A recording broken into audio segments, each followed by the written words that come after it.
Good morning. Welcome to the Lancaster County Board of Commissioners meeting for Tuesday, September 26th.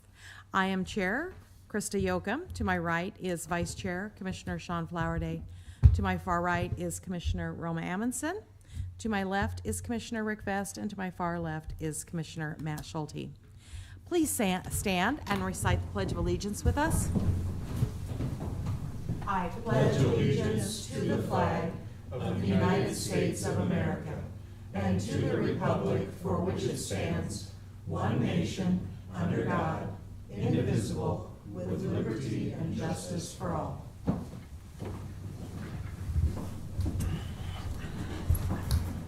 Mr. Clerk, you may begin the location announcements. Location announcement of the Nebraska Open Meetings Act. A copy of the Nebraska Open Meetings Act is located in the wall of the rear of the hearing room. Additionally, all written material to be discussed at today's open meeting is available for electronic viewing from the county clerk's staff. Printing options are available upon request. These materials can also be viewed at the county's website at lancaster.ne.gov. Brings us to item 1, minutes. 1A, approval of the minutes of the Board of Commissioners meeting held on September 19th, 2023. Move approval. Second. We have a motion and a second to approve the minutes. Please call the roll. Vest, Abstain. Amundson, Yes. Schulte, Yes. Flowerday, Oh, yeah, I wasn't here. Abstain. Yoakum. Yes. Motion carries 3-0.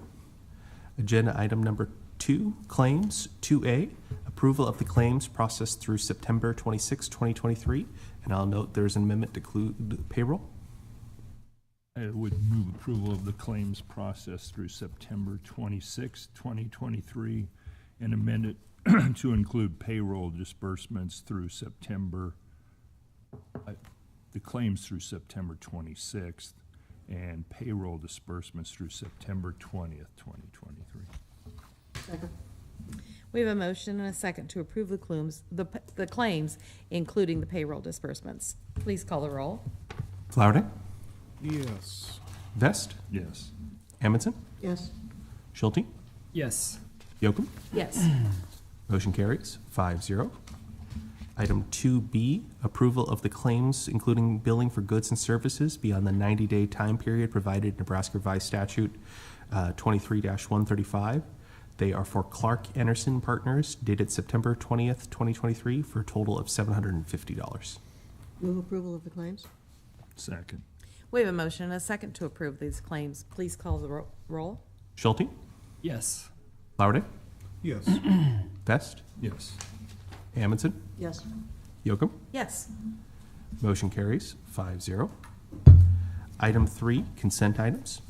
These are routine business items that are expected to be adopted without dissent. Any individual item may be removed for special discussion and consideration by a commissioner or by any member of the public without prior notice. Unless there is an exception, these items will be approved as one single vote of the Board of Commissioners. These items are the approval of A, right-of-way contracts for the following: Jeffrey and Tricia Kubik, South 54th Street and Stagecoach Road, in the amount of $713. Douglas D. Farich, South 54th Street and Gage Road, in the amount of $3,210. Essink Family Trust, South 148th Street and Pellow Road, in the amount of $565. John J. and Nancy L. Becker Family Revocable Trust and Menke Revocable Trust, Southwest 114th Street and West Woodstruck Road, in the amount of $2,160. Utility permit 2405, allowing Bauer Underground Incorporated, under management of JEO Consulting Group, to install ductwork for future installation and communication cable for ARPA Broadband Phase 2 Run 6. Utility permit 2406, allowing Bauer Underground Incorporated, under project management of JEO Consulting Group Incorporated, to install ductwork for future installation of communication cable for ARPA Broadband Phase 2 Run 7. Utility permit 2407, allowing Bauer Underground Incorporated, under project management of JEO Consulting Group Incorporated, to install ductwork for future installation and communication cable for ARPA Broadband Phase 2 Run 8. And utility permit 2408, allowing Bauer Underground Incorporated, under project management of JEO Consulting Group Incorporated, to install underground ductwork for future installation of communication cable for ARPA Broadband Phase 2 Run 9. Move approval of the consent items. Second. We have a motion and a second to approve the consent items. I see no further discussion. Please call the roll. Amundson, Yes. Schulte, Yes. Flowerday, Yes. Vest, Yes. Yocum. Yes. Motion carries 5-0. Brings us to item 4, public hearings. We have 2 public hearings, the first of which is setting the final tax request at a different amount than the prior year tax request. Do you solemnly swear or affirm that the testimony you're about to give is the truth and nothing but the truth? I do. All right, good morning. Dennis Meyer, County Budget and Fiscal Director. Today should be our last public hearing dealing with our 23-24 county budget. So, You promise you're gonna put that in writing? yeah, I'm good with that one. I'm good with that one. So, This meeting, it will be in writing. So, as we went through, we've adopted the budget, and with that process, it then says if your property tax request changes from the previous year, you either have to do a couple things. One, go to that pink postcard meeting, and then 2, have this other special hearing to really adopt a resolution kind of outlining what you did. Now, for the most part, the resolution that you will adopt today is really saying everything that we've talked about as we've gone through the budget process. It's the last step before levies start getting calculated and you approve the levies here in a few weeks. So what this resolution will say is, yes, our property tax request has changed from the previous year. And as we talked when we went through the budget process, for Lancaster County, that's a 4% increase.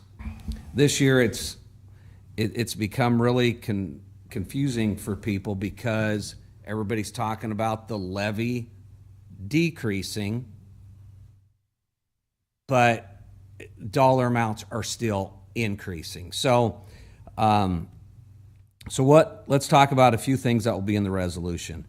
Assessed values. Assessed values for Lancaster County grew by 21.99%. We also include the rural library in this resolution, and the valuation for the rural library increased by like 19.6%. So, levies for the county are decreasing from 26.0814 down to 22.2347. Sorry, can you give that one more time? From last year, it was the 26.0814, and now it will be at 22.2347. The rural library is going from the .015616 down to .013894. So as I mentioned, levies are both decreasing, tax dollars are slightly increasing. Last thing that will be in the resolution is really noting the operating budget from one year to the next, and that increase for Lancaster County is at 0.90% this year, so just a little less than 1%. So that's what the information will be in the resolution. Like I said, it feels like we've talked about this stuff probably since March, but this should kind of wrap everything up as we move into the levy setting side. Why do we break the rural library out separate? Why is that a different piece? I never remember this. It's kind of how we're set up, because the rural library budget is part of the overall county budget, but we also classify that rural library as part of the 15 cents. So I think what we've always just tried to do is just tried to make it as separate as we can, because valuation is completely different for the rural library than it is the county. It just seems weird to me that it's included within our budget when at the same time it's like, I don't know, I mean, the 15 cents inherently is different, right? It's not. It is. Would that be a legislative fix? Like, how would we? It always feels strange to me to see it that way. Right. The thing would be really right now, you know, it's not its own separate entity. Okay. So we would have to probably do something there. You know, the way I look at it, the 15 cents is part of us when we look at the overall levy. Right. So whether I'm doing two budgets or one budget, Oh, I don't mind making you do it. I get it. That's not my I get it. consternation. I get it. I just wanted to go on record with that. So I believe that's true. There, any other questions for Dennis? So is that, I mean, if, as you're just breaking that out, the countywide versus rural library, the rural library is everything outside the city of Lincoln? Is that Waverly is included in the rural library as well? yes, yep. Yep. It basically, I think what you really do is you take the city of Lincoln's valuation plus the rural library's valuation, you come up to the total county valuation. I mean, the valuation increases that you're saying then would indicate that the city had slightly more valuation increase than rural Lancaster. Yes. Is that a fair assessment? Yep, yeah, because I think, you know, I said ours was at 21.99. I think city of Lincoln's was maybe pushing 22, Okay. something like that, so. Anything else for Dennis? Okay. Is there anyone else present wishing to speak on the budget? On this, specifically on this final tax request?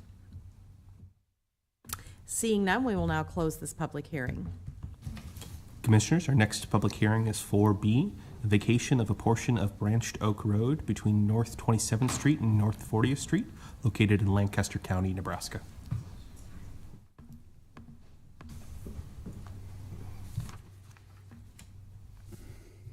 Do you solemnly swear or affirm that the testimony you're about to give is the truth and nothing but the truth? I do. Good morning. My name is John Barry. I'm with Lancaster County Engineering.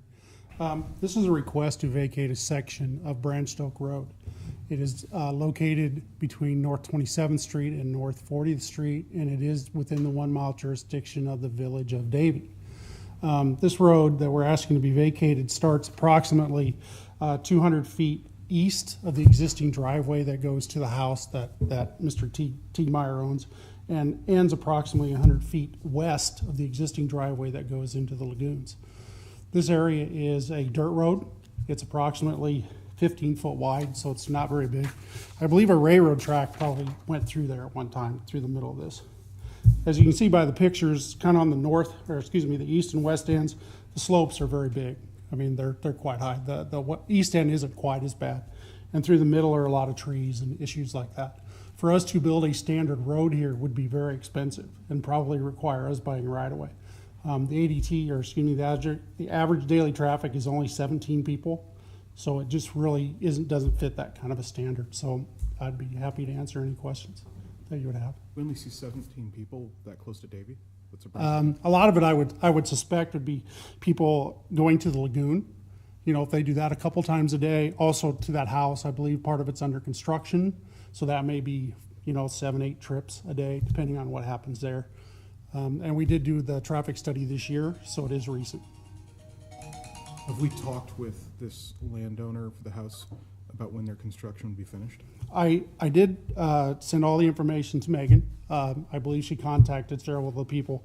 I have talked to Ms. Johnson, who owns some of the property at the southeast corner. I talked to her yesterday, and I believe Larry has had some conversations with Dylan, Mr. Teigmeyer, about graveling part of the road. So I don't know, Pam, you might know more about that than I do. Do you solemnly swear or affirm that the testimony you're about to give is the truth and nothing but the truth? I do. So Mr. Teigmeyer actually came to us, and this is a situation between a small jurisdiction in Lancaster County that I'll just call unfortunate. And Mr. Teigmeyer had a realtor tell him that if he built his house on this dirt road, that the county would improve the road. Mm-hmm. That's unfortunate. In addition to that, because his building permit was submitted to the village of Davie, we didn't have any coordination with the village to say, hey, we're not going to do anything with this road. If we were to grade it, it is a hill. that has a sight distance problem, it would be a significant amount of funding to grade the road. And then in addition, really, it's a hill followed by a dip, and it's kind of swampy in the bottom. So in addition to the other issues, there's some security issues here that we have a lot of illegal dumping in this area.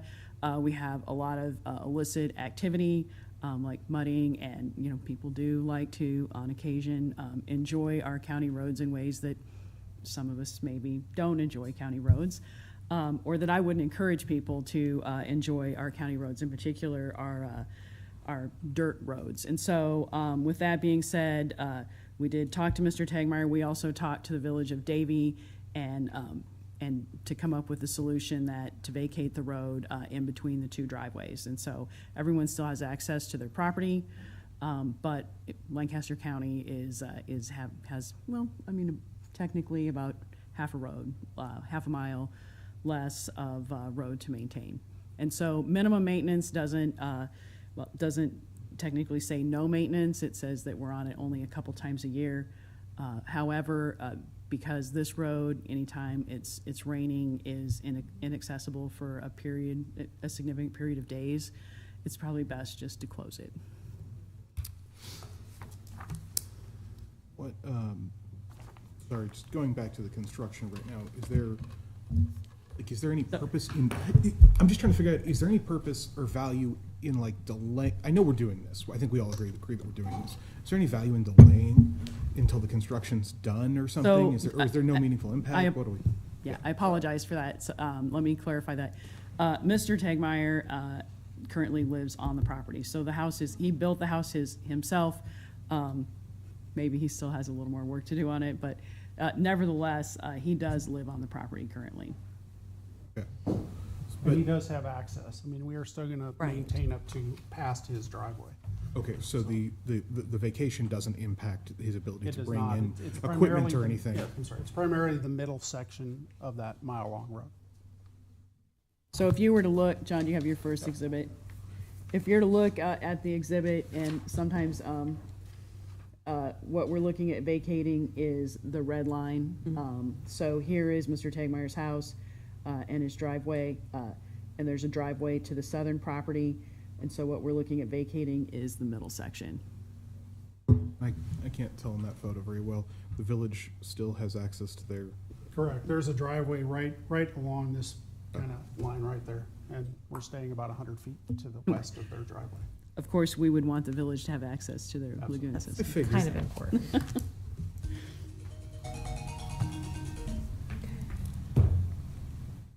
Any other questions? Is there anyone else here to speak on this vacation?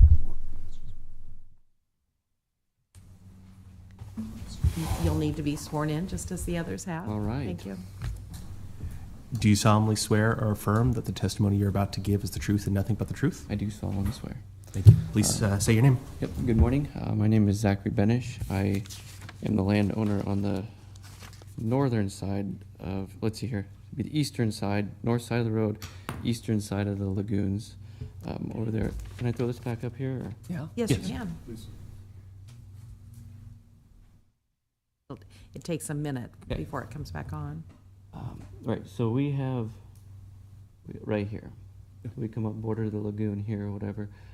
Now, as previously stated, we wouldn't lose any access to our farm ground here, but we do have access on this road down here, but the culverts aren't very good, so most of the time we come in with trucks and farm equipment down here off this dirt road. And then we farm over here and then down this way too to the east. And so we actually, might not be part of the 17 people a day that take it every day, but we do take that road quite a bit, especially during harvest and planting with bigger equipment, combines, trucks, tractors, stuff like that. And it is a dirt road, but it's, for us as farmers, that means a little bit less traffic, more safe for us to bring our equipment down that road, especially when it's a straight shot just a mile down the way. Otherwise, they'd be going, another mile this way, another mile that way, another mile that way, stuff like that. And otherwise, the next road to the north is Davie, that's paved, so we really want to stay off that one. Of course, you sure some of you have met some equipment on a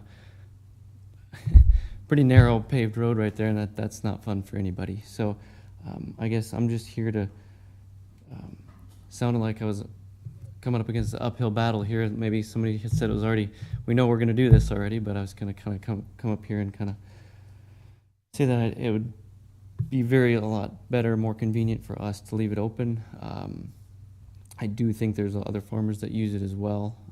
Getting through there, I do know it's minimum maintenance road. We live a little wise way close to another minimum maintenance road, have another farm by another minimum maintenance road, so I understand the headaches that come with them. But I do know that it's just part of the deal too sometimes. And for whatever it's worth, whenever we've been on this road, I think there's been less ruts, less mudding than other dirt roads like the one on Northwest 12th between Alvo and McAlvey. We live near there, and that one's terrible for ruts. So is the Northwest 12th between Waverly and Mill. This one's never seemed terrible, in my opinion, for the destruction, the mudding thing. I'm not saying it doesn't happen, but so I guess I just would kind of like to see that stay open for obviously our convenience, but a lot of our safety too, if farmers down the road like that, not having to go around, encounter more people. Also, I'm not entirely sure. I mean, I know Dylan Tiga Myers up here, whatever. I text him and visit with him a few times, his neighbors and stuff. And I don't know necessarily I haven't talked to him much about this or his stance, but I'm not entirely sure this road would have been up for closing until he moved there. I don't know how much of a factor that plays in or what's going on, but I don't know. Before he moved there, I don't think it was much of a problem.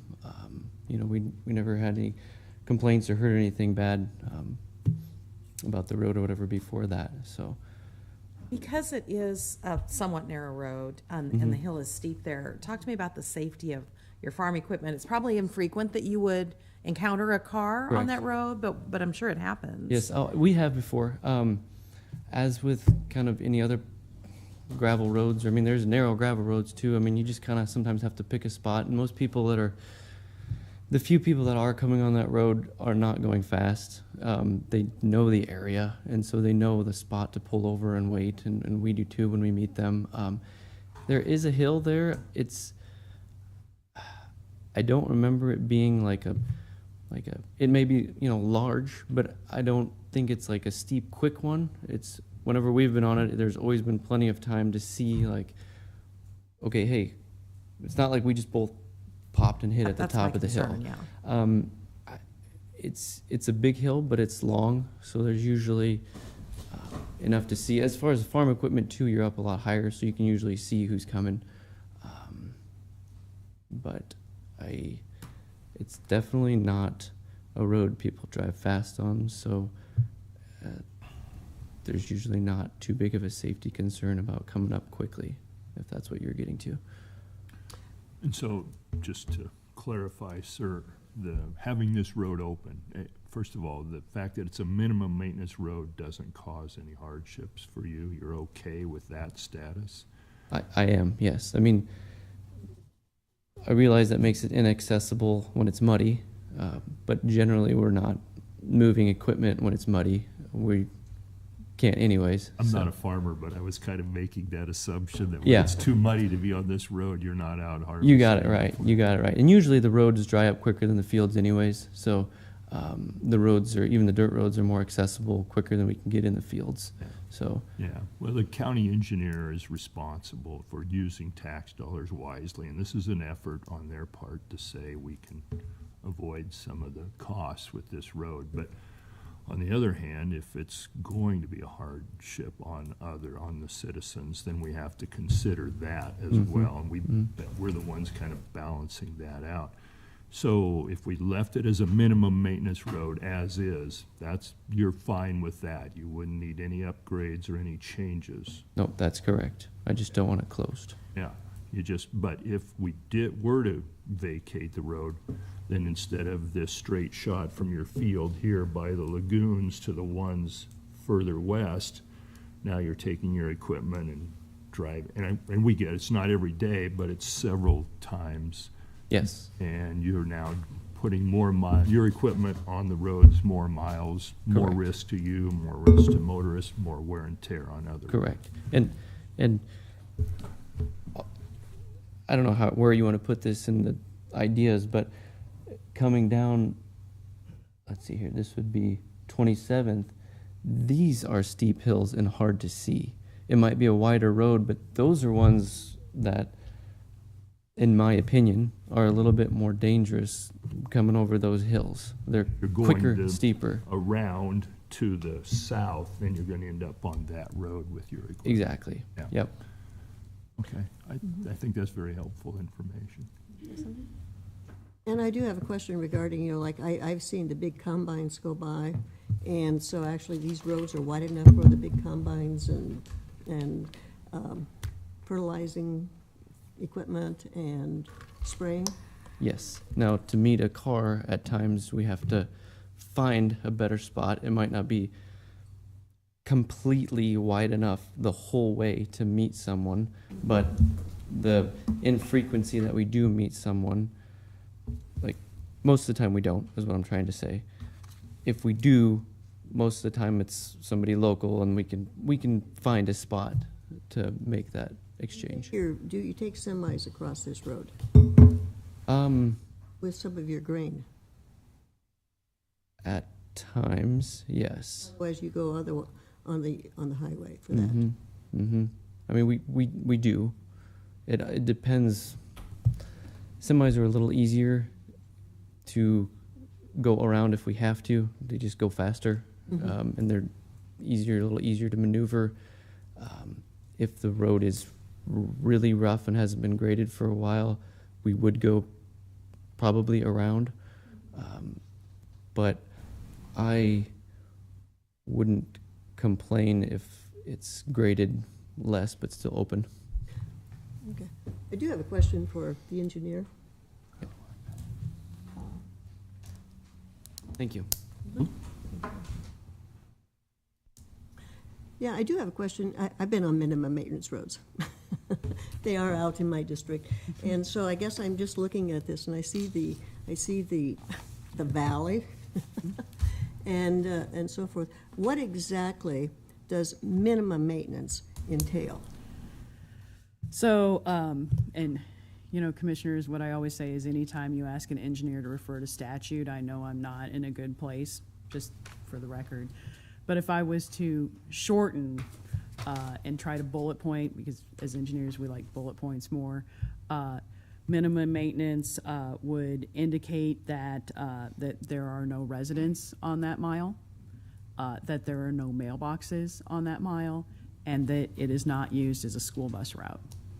Those are the three things. In summary, I mean, it's a little longer and more complex than that, but if we were just to really bullet point it out, those are the main things. So as far as a minimum maintenance road, what do you do to maintain a minimum maintenance road? So in what we're doing in Lancaster County to this, and I believe we have 47 miles of these, the reality is that most of them have challenging drainage issues or challenging grading issues. And what I would like to say is we look at the hills and the valleys with real data to calculate site distances. So if this road was to be gravelled and we were to upgrade it, and I can't speak to the roads that have been grandfathered in Lancaster County because somebody else put gravel on them, which was a standard practice in the 1920s. Engineer Edgren did 650 miles where he just laid gravel on them. We don't get to do that today. We have to design them to proper site distances and proper widths. And so if we were to gravel this road, then we have to meet the current standards for it, which Okay. would be very expensive. So that's the issue with the hill. Okay. Would you be graveling this road? We cannot gravel the road as it exists right now because it would be too expensive. And would you change the road at all? If we were to gravel the road, we would grade down the hill to meet site distance Okay. My requirements. question, though, is would you do anything to change this road? So, and my answer is, if we were to improve this road at all, we would have to bring it up to standards. So as the road sits right now, the challenge is we have a residence that is trying to take access off of a dirt road, and sometimes it is not passable. Oh, yeah, I So- know, yeah. So can you tell me the road, not the portion that's considered, that we're considering vacating, but the side on the other, where their actual driveway accesses are, is that also minimum maintenance? So the entire mile is currently dirt. And technically, I think minimum maintenance isn't quite the right criteria for it, as it exists right now. But it is a ungraded dirt road. Into both driveways then, Pam.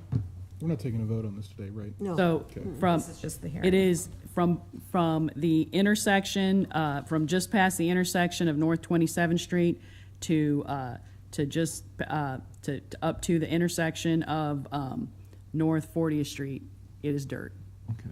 Okay, So, I still have another question. all right, As you know, Pine Lake Road is closed because of the bridge. correct.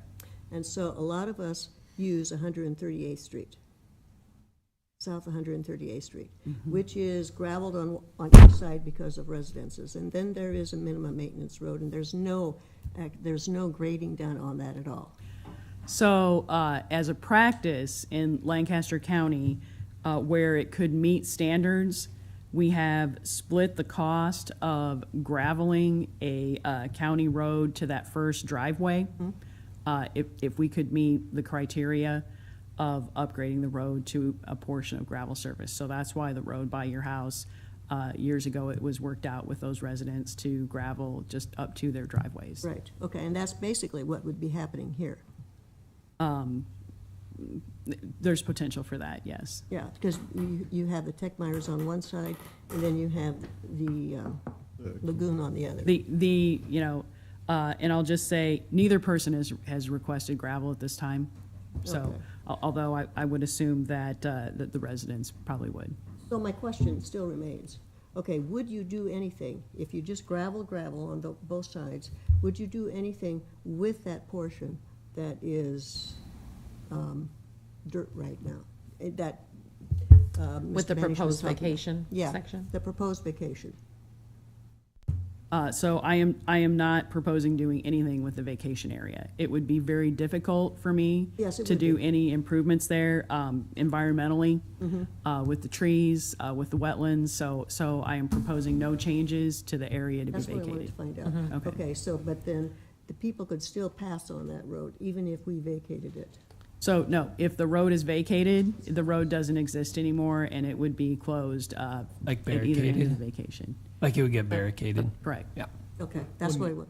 Won't it go to the property owner's Right. side or so? I mean, Correct. at that point, you'd be trespassing if you were. Yes, Yeah. okay, that's what I wanted to find out, yeah.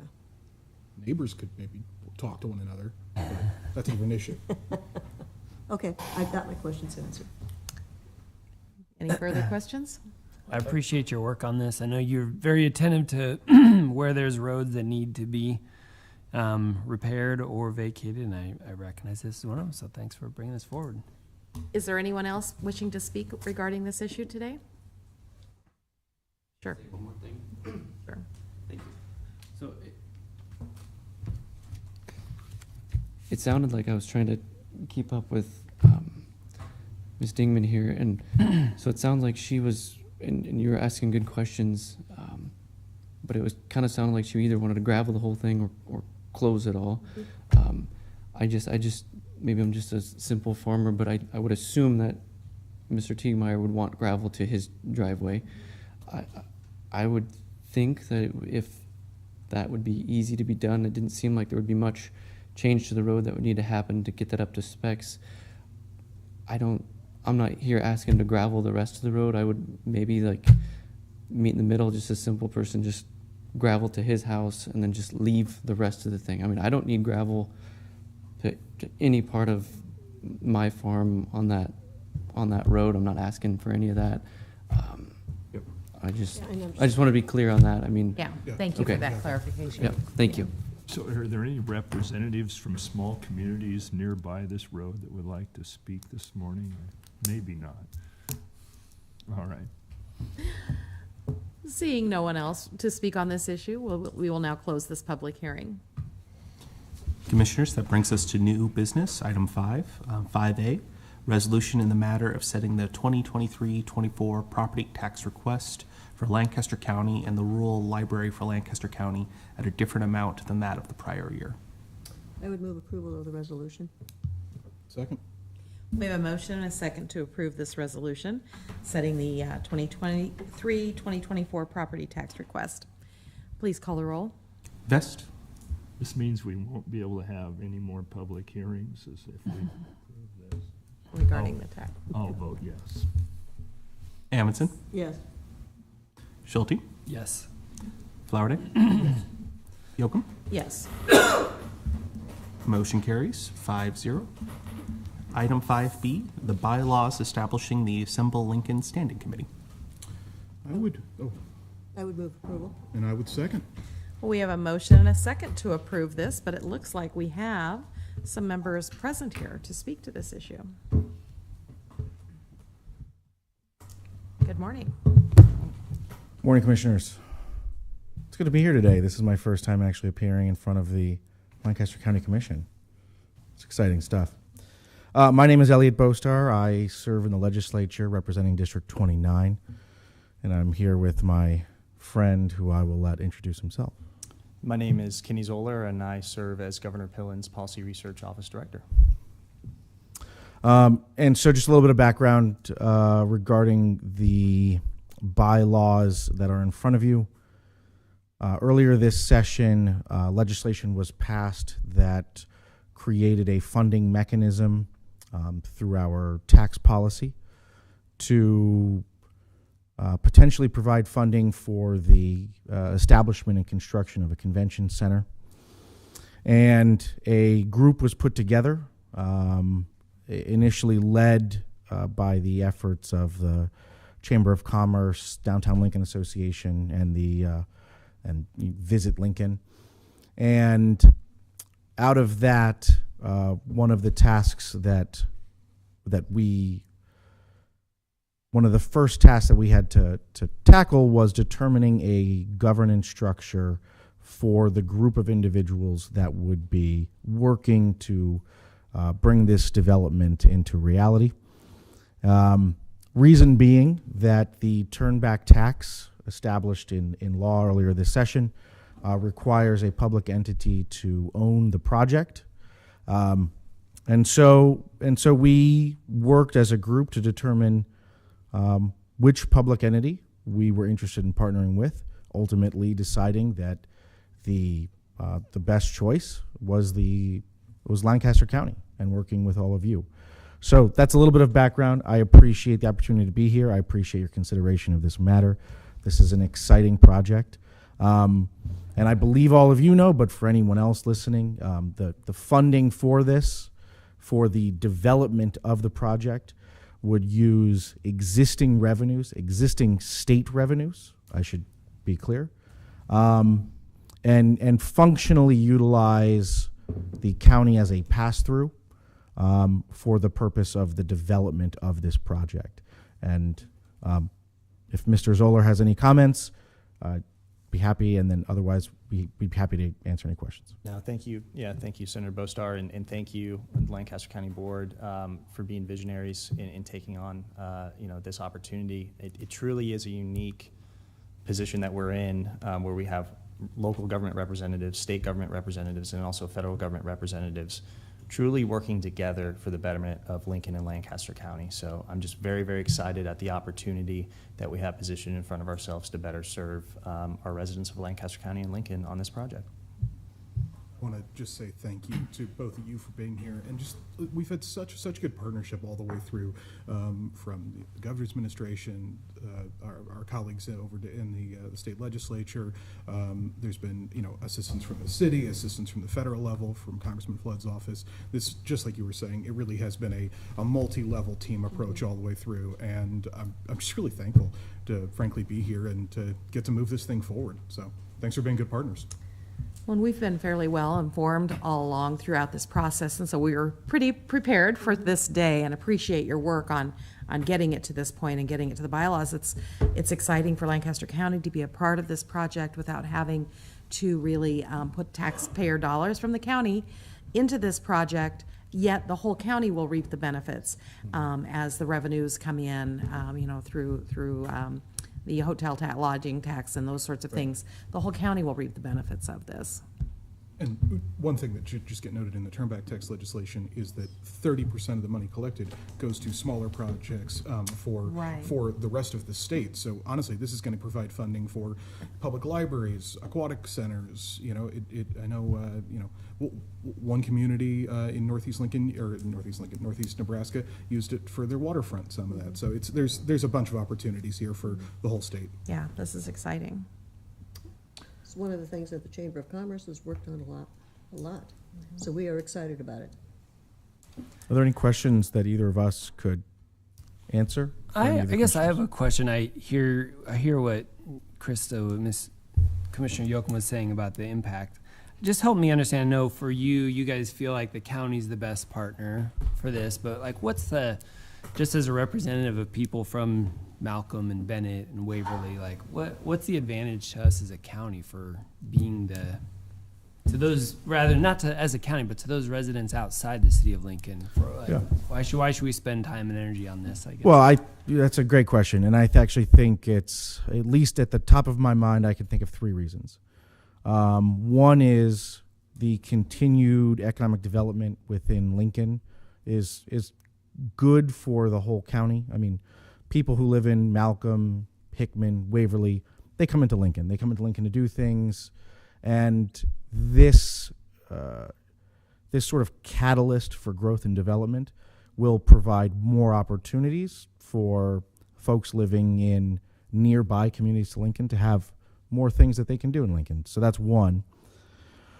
Two is this really is a fiscal win for the county. And so once this project is up and running, this will bring in more revenues than it frankly costs to operate. And so we're looking at the ability to use those revenues to put downward pressure on property taxes, to fund other projects in the county, to meet the needs of the citizens of the entire county. And then three, it was mentioned by Commissioner Flowerday, the 30% of the turnback tax, again, those existing state revenues get diverted to projects in smaller communities across the state. Those smaller communities include communities here in Lancaster County, and communities in Lancaster County have been utilizing that fund for the development of projects already. So those are three off the top of my head. If you gave me more time, I'd come up with 10 more. And if I could, if I could, Senator, to answer your question, Commissioner Schulte, this type of project brings in my opinion, the best type of taxpayer, which is someone from outside of the county and also, frankly, outside of the state. This convention center is really going to be a destination place for various different entities and organizations to come into Lincoln, to come into Lancaster County and spend their money. So, for the citizens of Malcolm and Hickman, even myself as a Lincoln resident, those are the type of people that I love bringing in to our local jurisdictions, so that way they can pay the hotel occupancy tax and frankly share the burden in terms of trying to lower the responsibilities of local government as yourself. That way we don't have to rely so heavily on property taxes. Sure. Just to be clear, I'm very supportive of a convention center like this, especially like the way that you guys were able to make the funding work for it, where it does not rely on property taxes, it does not rely on an increased sales tax, but instead just takes advantage of taxes in a local area to fund it. So I'm very supportive of the idea of it. There's no doubt about it. As my fellow commissioners can tell you, I tend to just ask some questions. So I do have a couple other questions just related to that. I just want to, and not sure if either one of you or Jeff Mall might be the best person, but just help me understand what the actual management of the facility might look like. I know we're not committing to that right now, but are we talking that these are county employees that are going to be in charge of the sales and the cleaning and the booking and stuff like that? Because it says that there's in the bylaws, it talks about that we could potentially hire an outside agency, but just help me understand a little bit more of the actual day-to-day operation, how it might look in the future. So at this point, I will say that the groups had a very limited conversation about those decisions that will frankly come toward the end of the development of this project. But that being said, the conversations that have occurred have involved discussion of putting out an RFP for a private entity to do the actual management of the facility, similar to how the Pinnacle Bank Arena is managed right now. Okay. And I think there's a tremendous amount of opportunity by setting up the commission in this way, where we're able to dive into those questions in a public manner, work hand in hand, not only with the individual group itself, but also each of you as county representatives, to ensure that we set up this project in the best possible place to be successful. Well, I guess my initial reaction to that would be, I don't know that we want to have a department that manages a convention center. And so that sort of structure. And I think I would agree with you on that. Yeah. No, I would anticipate, speaking only for myself here, obviously the group will talk, I would anticipate we will probably move, we'll be looking at some kind of consultant and an outside agency we would contract with. Who does this kind of business? Who knows this kind of business? There's the whole thing. Yeah. Basically, the thing is that the county works as a pass-through agent for the fiscal Right. operation. Right. So, And we're really excited to have this opportunity to partner with these groups. I guess I just want to clarify. So the membership is one county commissioner, a member from the congressional district, from, in this case, currently Flood's office, a member appointed by the governor's office, 4 members appointed by the governor who are senators, and then 2 at-large members. I guess my only, realistically, I work for a nonprofit, so I understand the power of bylaws and the importance of bylaws. Just on the 3.4 that's in there, it specifically says senators from the legislature and the population, whose population in their legislative district comprised of 50% of residents of the city of Lincoln, based on the last federal decennial census. I guess I would have interest in saying, let's not only point out the the city of Lincoln. If I lived a mile east of where I currently live, it feels like to me like I should be counted in this because I live in Lancaster County. We've all talked about how the advantages to Lancaster County. So I guess I would have some interest in possibly changing the wording there to say 50% of residents of Lancaster County based on the last federal census. I appreciate what you're saying there. I think fundamentally this has been a team project all the way through, and I'm not really inclined to do any on-the-fly changes at this moment. Frankly, just want to be respectful of our partners who have helped work through this process, who have helped us get to this point. The state has been so good to work with on this one, and as well as the federal government and our partners at the league and from the chamber too. This is the language that everybody has been supportive of, and I think I'm just inclined not to change it at this moment. I do understand the arguments you're making, and there are a lot of benefits for rural Lancaster County in this. I was actually just looking here. In 2014, Hickman received $375,000 from this fund for their community center, and then $10,000 more for their aquatic center just a few years ago. Waverly got some. I just had it. Oh, I lost the Waverly one. Waverly got money too. I would just add that thank you for being here this morning, gentlemen. We appreciate your time. And I know Senator Bostar has been very good about being out in front of this and giving all of us a heads up. This isn't our first discussion about this topic. And that really helps us when we come to these decision points to have time to ask you questions and roll over all the concerns that at least I had, and I assume the other conversations were similar to that. This, in my mind, we talked about all the partners coming together. This is a far-sighted project that will help transform Lincoln. We've seen what Lincoln and the area can do when we get groups pulling together in the same direction. And if we were still relying on Pershing Auditorium for rock concerts, we'd be seeing a very different group of artists than we are benefiting from. So, big step forward. I'm honored to be a part of this, and I think there's probably some things will work out as time goes on, but going forward, this is the right step. So thank you to all those who've made this a reality. I'm honored to be a part of it. Well, thank you, commissioners, and we're all in this together, and I think this is a great partnership, and I know we certainly look forward to working with all of you. Any further questions? I would move approval. I think we already have a I'll motion move and a approval second. again. So I was just going to move into a vote if there are no further questions. Please call the roll. Flowerday, Yes? Vest, Yes. Amundson, Yes. Schulte, Yes. Yocum. Yes. Motion carries 5-0. Brings us, Thank you for being here. Commissioners, that brings us to item 5C, appointment of a county commissioner to the Assemble Lincoln Standing Committee pursuant to paragraph 3.1 of the bylaws. Well, seeing as how Commissioner Flowerday has been so instrumental in developing this, I would move his appointment to the Assemble Lincoln Standing Committee. I would second. We have a motion and a second. Please call the roll. Schulte, Yes. Flowerday, Yes. Vest, Yes. Amundson, Yes. Yocum. Yes. Motion carries 5-0. Congratulations. Yes. Thank you much. For my sins. It's formal now. Commissioners, item 5D is a resolution setting a public hearing regarding the vacation of portions of the right-of-way east of the intersection of Northwest 40th Street and West Vine Street, more particularly described as Exhibit A, and located in Lancaster County, Nebraska. Move approval. Yeah, Oh, second.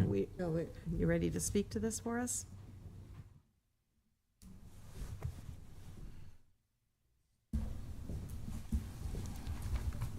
John Berry, Lancaster County Engineering. Just real quickly, this is a section of road that is in the city of Lincoln's 3 mile.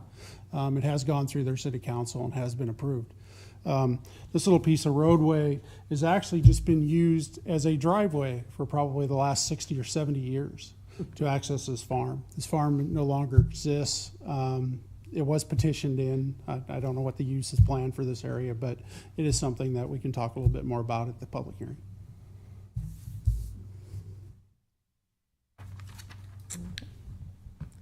This resolution is to set the public hearing. I would move that we approve the resolution. And I'll second. We have a motion and a second to approve the resolution setting the public hearing on this vacation. Please call the roll. Amundson, Yes. Schulte, Yes. Flowerday, Yes. Vest, Yes. Yocum. Yes. Motion carries 5-0. Item 5E is a resolution in the matter authorizing the county engineer to reopen and update load posting signs for Bridge X9.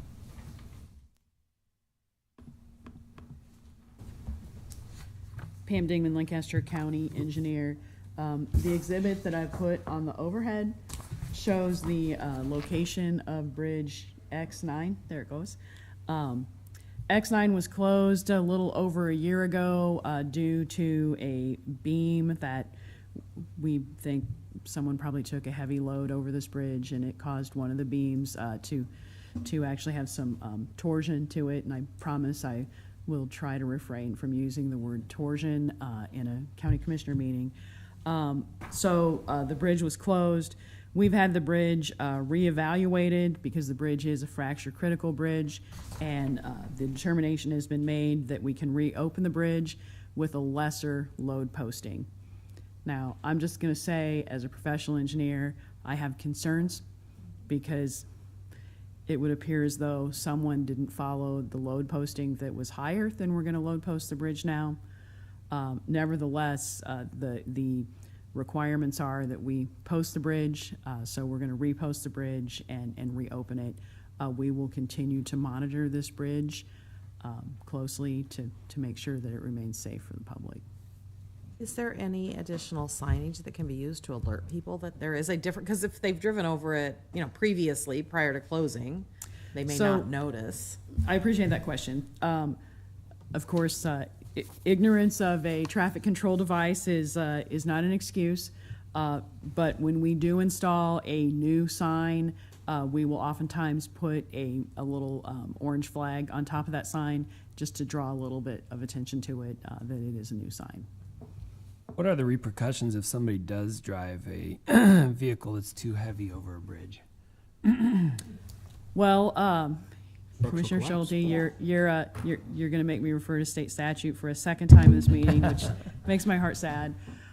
There is state statute that does govern vehicles who are overloaded or with loads that are heavier than a posted bridge. Remember, a posted bridge cannot convey a standard load. So the repercussions are that if they're caught, they could be found responsible for the damage to the bridge. If they're ticketed by the Highway Patrol, they calculate an amount of damage based on the weight of that vehicle. So, but that is the concern with a fracture critical bridge, that once they fracture, they do fail suddenly and dramatically. There is no redundancy to the system. I would move approval. Second. We have a motion and a second to approve this resolution. Please call the roll. Vest, Yes. Amundson, Yes, Schulte, Yes. Flowerday, Yes. Yocum. Yes. Motion carries 5-0. Item 5F, recommendation from the county engineer to award and execute a purchase order to NMC Lincoln for the purchase of two 2023 or newer motor graders in the amount of $657,682. Good morning, Ed Lawman, Lancaster County Engineering. This purchase order is for us in our current budget to be able to trade in two of our current motor graders. We are working on our goal of a 10-year life cycle to keeping up our machines there. But this is also to purchase two more. It was in the budget. We've budgeted for these and we put tools in place could move to make sure approval. that we're Could move approval. Second. Yeah, and just how many days a year is equipment like this out on the road? I mean, road graders are, I assume, a key part of what you guys are doing. most of our motor graders, I would say, in a, they're probably out there in a work week, 4 to 5 days a week. Most days, Yep.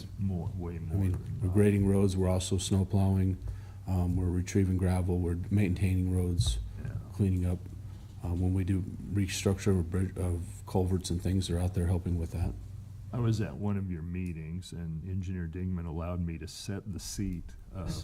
And the improvements over a 10-year cycle to the equipment are so beneficial to the taxpayers and to the employees who are operating. Absolutely. So having a cycle, and plus Pam's talked about maintenance issues before, when we can't get equipment out of the shop so a lot of benefits to keeping this cycle. When I'm looking at this award amount, we probably must have gotten a really pretty good trade-in deal, because certainly this is not the amount of money to buy. Lancaster purchase one of County those. Engineer Pam Dingman. So, as Ed stands before you, he's a very humble individual. He did aggressively negotiate the trade-in amounts for these vehicles. I believe the two motor graders that we're trading in, are they missing motors right now or transmissions? So both of the, Don't let that out during both of the negotiation. motor graders that we're trading in have failed motors. And these trade-in values that you're seeing are trade-in values of what you've seen in the past for working motor graders. So we had to do some Good work. negotiations to maintain, to keep these numbers within our budget numbers. Good work. And I do have a question. Where will the motor graders be garaged? So we have a working progress of where we move motor graders around into the different districts. So these will come in next year, and depending on where we're at with our cost cycle and things like that, we move them around. Okay. There's not really a set point that they're gonna go to this set point. We use, working hours, and we use, cost analysis to find out, you know, which one needs to go the most, to the right place. We're gonna have to find facilities that will hold them. That is true. Or Commissioner Amundson, build facilities that will hold them. Do what? Or build facilities that will hold them, Boy, ultimately. that yes. door opens just magically. I know, I don't know how that happened. I think it's important also to note that we have the county divided up into patrol districts, and so each of these vehicles ends up at a patrol district, and then we've divided the patrol districts up so that, you know, Commissioner Vest, when you asked the question, hey, how many days a week? So based on the amount of work. So if you have a patrol district that has a lot of traffic in it, you have a smaller patrol district because you might need to be on those roads a little more. I'd like to speak just briefly to the safety of this. Since we transitioned to these machines, I'm not going to say we're injury-free on shoulders and those sorts of things, but sitting in those older machines where you had to pull the lever and you had the steering wheel and your shoulders took the impact of every bump in the road all day long for 20 or 30 years at a time. This is a much safer condition for our people to be in. It also has, these also have the cameras so that they can see behind them, and additional lighting, again, because we're not only trying to make it safer for the driver, we're trying to make it safer for the public too. And I know that's an important initiative that you've had, Pam, so thank you. I think we've got it. No further questions? We have a motion and a second. Please call the roll. Flowerday, Yes? Vest, Yes. Amundson, Yes. Schulte, Yep. Yocum. Yes. Motion carries 5-0. Item 5G is a network provider contract with Regional Behavioral Health Authority to reimburse Lancaster County for mental health services provided by the Mental Health Crisis Center. The county will be reimbursed up to $1,438,808 during a 12-month period beginning July 1, 2023 and ending June 30th, 2024. Move approval. I second. We have a motion and a second. Please, to approve this contract, please call the roll. Schulte, Yes. Flowerday, Yes. Vest, Yes. Amundson, Yes. Yocum. Yes. Motion carries 5-0. 5H, a memorandum of understanding with Snap-on Industrial for vehicle lifts with garage and fleet maintenance equipment. The estimated cost of the county is not to exceed $20,000. Move approval. Second. We have a motion and a second to approve this MOU. Please call the roll. Amundson, Yes. Schulte, Yes. Flowerday, Yes. Vest, Yes. Yocum. Yes. Motion carries 5-0. 5I, a memorandum of understanding with All Steel LLC for furniture installation and related services. The estimated cost of the county is not to exceed $25,000. Move approval. Second. We have a motion and a second to approve this MOU. Please call the roll. Vest, Yes. Amundson, Yes. Schulte, Yes. Flowerday, Yes. Yocum. Yes. Motion carries 5-0. 5J, the name change endorsement from Empower Annuity Insurance Company pertaining to all policies, certificates, contracts, and agreements between Prudential Retirement Insurance and Annuity Company and Lancaster County, and the County of Lancaster, Nebraska, effective October 3rd, 2023. Move approval. Second. We have a motion and a second to approve this name change endorsement. Please call the roll. Flowerday, Yes. Vest, Yes. Amundson, Yes. Schulte, Yes. Yocum. Yes. Motion carries 5-0. Item 6, public comment. Those wishing to speak in items related to county business not on the agenda may do so at this time. Is there anyone here wishing to speak on items relating to county business but not on today's agenda? Please come forward.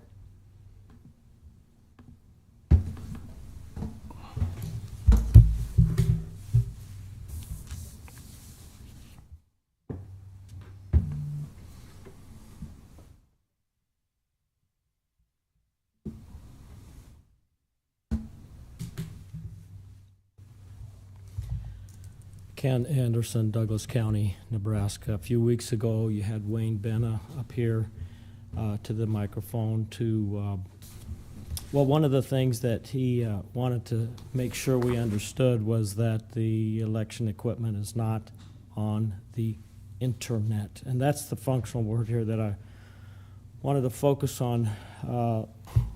What does that mean, considering that FirstNet has been authorized by President Obama in the last 2 weeks of his term. Now, I was here a couple weeks ago and said that President Obama authorized it in 2012. Well, that wasn't the right year. It was 2017. So it was the last 2 weeks of President Obama's term when he authorized election equipment to communicate via FirstNet. And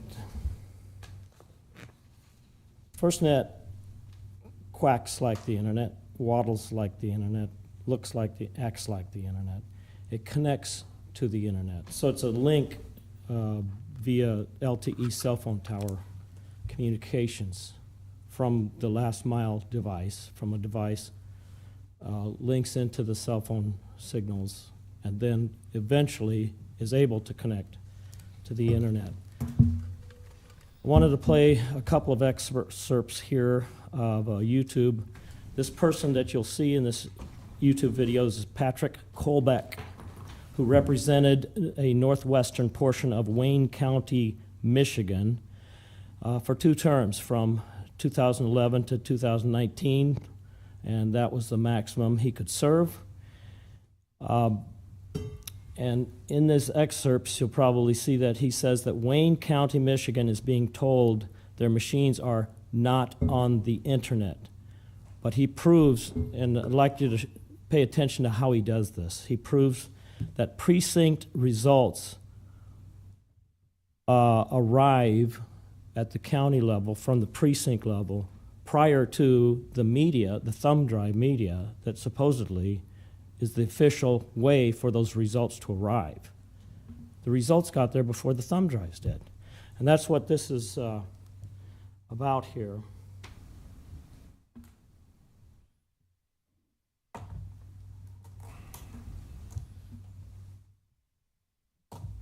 I can't move this, can I? Yes.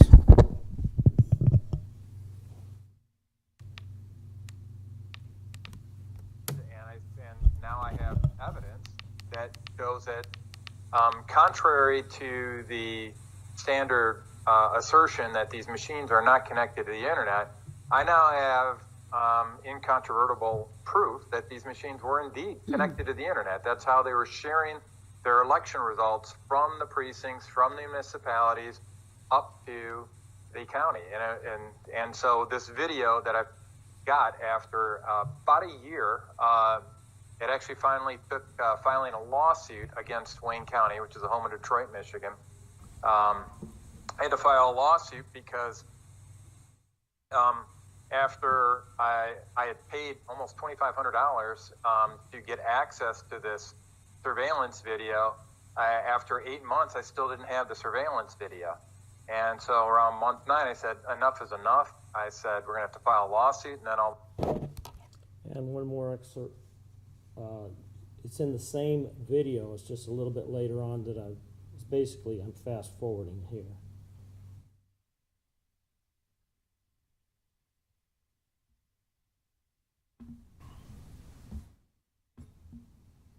So if we're to believe that they get the results from the thumb drive, how could they get the results from the thumb drive if they haven't been delivered yet? Exactly. Which proves they were getting it from online or just making it up. But your premise is they were getting them from online because they already had the data because the machines are connected to the internet. Exactly. And I could hear in the background, some of the people commenting, because I'm close to the door, right? I can hear what they're saying. And they said, oh, Van Buren Township just uploaded their result. So upload, of course, is an internet term for sharing your election results online. It's actually sharing them with the server from these local. The point I'm trying to make is that he's not using the term FirstNet, but that's an allowable way for the electrical equipment. That Yes. is your time, sir. Oh, thank you. Thank you. Seeing no one else to speak for public comment, we may proceed. Announcements. The Lancaster County Board of Commissioners will hold a staff meeting on Thursday, September 28th, 2023 at 8:30 a.m. in room 112 of the County City Building. The Lancaster County Board will be conducting interviews for the Youth Services Center Director position on Monday, October 2nd, 2023 at 8:30 a.m. in room 113 of the County City Building. The Lancaster County Board of Commissioners will hold its regular meeting on Tuesday, October 3rd, 2023 at 9 a.m.